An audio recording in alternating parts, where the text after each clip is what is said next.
Yes, there are certainly times when you want to read content on various and sundry web pages. You don't necessarily want to bookmark them, but you know you want to read the content, perhaps on your way to work. Instead of browsing the web or saving bookmarks to your mobile device, you'd much rather do it, on your desktop web browser because it's just a lot easier and usually a lot faster. Sometimes you may even want to read that content when you don't have internet connectivity. Say you're taking public transit that doesn't have any kind of wireless service. Maybe you're flying in a plane that doesn't have any kind of internet service. Although I hear that it's coming, at least for certain airlines. And you know what? If given a choice between sitting in coach and paying for wireless internet access on a plane, or first class, I'd take paying and getting online any day. I don't care. I'm a small guy. I'll sit like this if I can get online. Oh, wouldn't that be the day? So anyway, what happens when you want to catch up on a variety of web pages when you're not sitting at your desktop? If you're online still or you're offline, you may need to rely on a couple services that I'm going to recommend for you right now. The first one is Instapaper. You may have seen this app available in the iTunes App Store. I believe there are two of them. There's a Lite and a Pro. The Lite one is sufficient for most everybody out there. And with Instapaper, just go over to instapaper.com. You don't even need, this is the cool thing, this is what captured my attention a few months ago when I started using it. You don't even need to log in. Like, give it your email address or whatever, you don't need to log in. That's all you need for credentials. And then you can save whatever. Of course, you could sign up, get credentials, and obviously store items and do various and sundry things with your account if you sign up for an account, but you don't need an account to start. You get a bookmarklet or a favelet, and that is a little JavaScript that you drag into your bookmarks bar. And if you're on a website, you say, oh, I want to read that later. You press the Read Later bookmarklet, and it just jumps it into the Instapaper account that has been coordinated for your email address.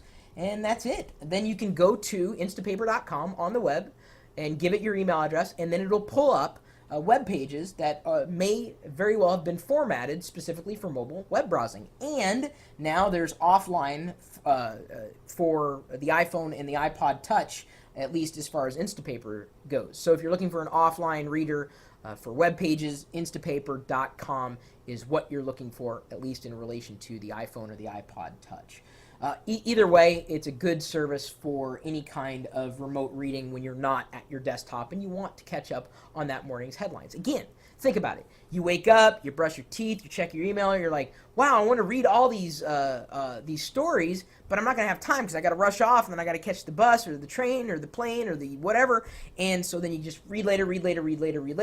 Then you get there and then you can just read it at your own convenience without having to browse and wasting time and blah, blah, blah, blah, blah. That is what it's good for. There's also a new service that I just learned about called Later Loop. Read web pages later on your phone or anywhere. And of course, they have the iPhone icon, but they also have a BlackBerry icon. They say it also works well with Nokias. And this is the interesting thing about LaterLoop.com. It also has the bookmarklet or favelet that you can drag into your bookmarks bar. I love those things. Because they're great. They're like, they enhance the experience of the web without really installing anything. They're just a little piece of JavaScript. And so anyway, the thing that I thought was interesting about this particular service was that signing up, you don't need to set up a new username and password for yet another account. You can actually use your Google account. It coordinates and authenticates that way. So you can use a one-click sign up with Google if you want to sign up for a Later Loop account. And there's really no reason why you wouldn't want to try both, and that's why I'm recommending both Instapaper.com and LaterLoop.com. You have a choice. Try them, see which one fits you, and then stick with whichever one works.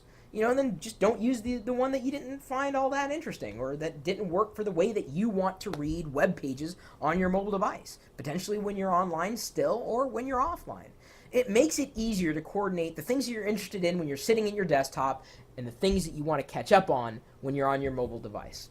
Anyway, Instapaper.com, LaterLoop.com, Easy enough. Well, at least I don't think it gets any easier than what I've seen here.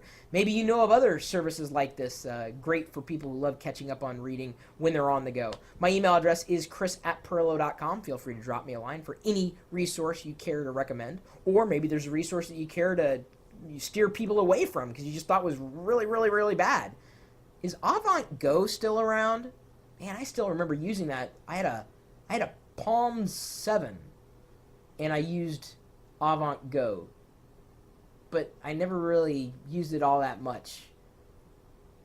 Anyway, I've been doing this for quite a while. Does anybody else remember Avant Go? You're welcome to join us in our community of geeks, whether or not you do remember that service from yesteryear. That's at geeks.pirillo.com. Got all sorts of stuff happening there. We've got forums, blogs. You can make your own, upload photos, videos, audio, interact with other people, set up your own profile, share what you're doing with the rest of the world. Certainly, we're interested so long as you're geeky. And if you are geeky and you like to talk tech, well, then you're welcome to join us in our chat room. Pardon me. Chat room. I've got a little Genmai Cha that I got a little choked up. I'm drinking Genmai Cha tea here. Rice, popcorn. Oh, that's a good tea. Anyway, you're welcome to join us in the chat room. You have to be online to interact there because it's live and dynamic. And, of course, you have to be online if you want to watch this live video feed that I'm broadcasting out over the internet 24 hours a day, 7 days a week in conjunction with this chat room right down here at right there. See that? The yellow text there, right there, kind of fine. Live.pirillo.com. We'll see you later.